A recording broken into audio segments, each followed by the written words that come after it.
ओम शांति।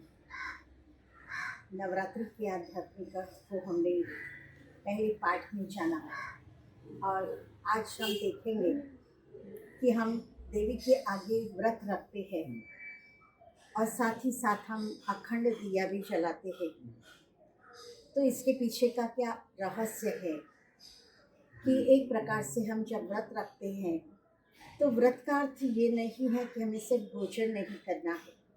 अधिकांश हम रोज के भोजन को छोड़कर किसी और चीज़ को लेते हैं, या हम एक टाइम भोजन ग्रहण करते हैं, फलाहार लेते हैं, या हम सिर्फ जूस पर रहते हैं। परंतु ये 8 या 9 दिन हम माँ के नाम से जो व्रत करते हैं, ये आवश्यकताएं हमारे शरीर के लिए है। परंतु माँ ने हमें कौन सा व्रत सिखाया कि व्रत अर्थात दृढ़ता, व्रत अर्थात प्रतिज्ञा। तो हमें वास्तविकता में अपने मन को शांति चाहिए, सुख चाहिए, सुकून चाहिए। तो हमें व्रत लेना है किन बातों का कि आज हम किसी के लिए बुरा नहीं सोचेंगे, आज हम किसी के लिए परचिंतन नहीं करेंगे, आज हम तुरंत रिएक्ट नहीं करेंगे, किसी नकारात्मक भावनाओं को अपने अंतर में नहीं रखेंगे। तो उसके बजाय हम क्या करेंगे? हम औरों के लिए शुभ भावना रखेंगे, हम आज शांति की अनुभूति करेंगे, लोगों को सहयोग देंगे। ऐसे हम कुछ व्रत अगर रोज लेते हैं तो हमारे मन को शांति भी मिलती है और माँ से शक्ति भी मिलती है। साथ ही साथ हम माँ के आगे दिया जलाते हैं और इस बात का विशेष ध्यान रखते हैं कि दिया बुझने न पाए, अखंड वो दीपक जगता रहे।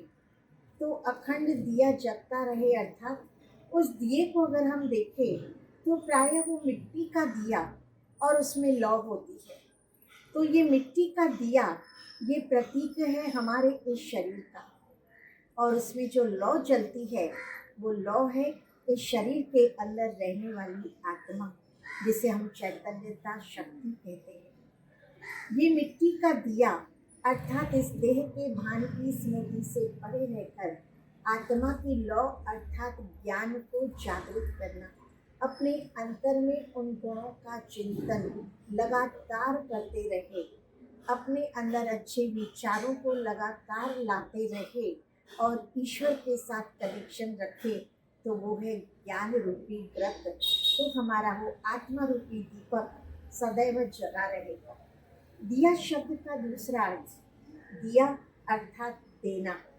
दिया अर्थात मैंने कोई चीज़ किसी को दी, तो हम सारे ही जीवन के अंदर क्या दे रहे हैं? हम अपने आप को देखें, क्या मैंने किसी को सहयोग किया, मैंने किसी को सम्मान दिया, मैंने किसी के प्रति शुभ भावनाओं का निर्माण किया, और फिर सिर्फ एक दो के लिए नहीं परंतु हमेशा सबके लिए।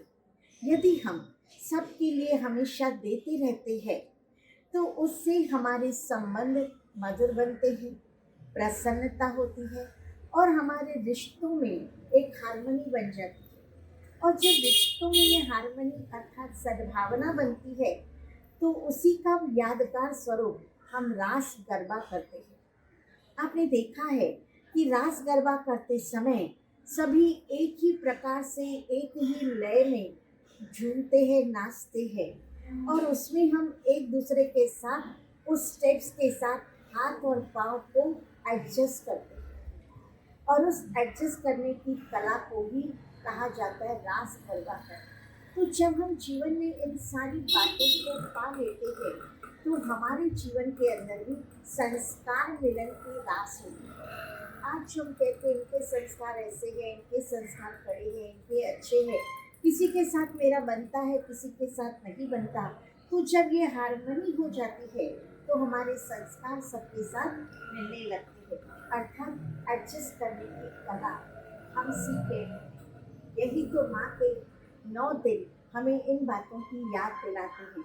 और अगर हमारे जीवन में ये समरसता आ गई, सद्भावना आ गई, एडजस्ट करने की कला आ गई, सहन करने की शक्ति आ गई, तो हमारे जीवन के अंदर सदैव खुशियाँ और सदैव एक प्यारापन न्यारापन आएगा, रिश्तों की मधुरता सदा कायम रहेगी, हम सब शक्तिशाली भी रहेंगे। तो इन्हीं बातों को हम प्रैक्टिकल स्वरूप में करें, न सिर्फ इन 9 दिनों के लिए। अब आप कहेंगे हमने 9 दिन क्यों कहा? क्योंकि 9 दिन अगर हम किसी भी कार्य को रोज करते हैं तो वो हमारी आदत बन जाती है, वो हमारा संस्कार बन जाता है, या वो हमारी जीवन शैली बन जाती है। तो आइए माँ के आगे हम आज ये प्रतिज्ञा करें कि अपने जीवन के अंदर सुख शांति लाकर हम दूसरों के लिए भी प्रेरणादायी बनेंगे। ओम शांति।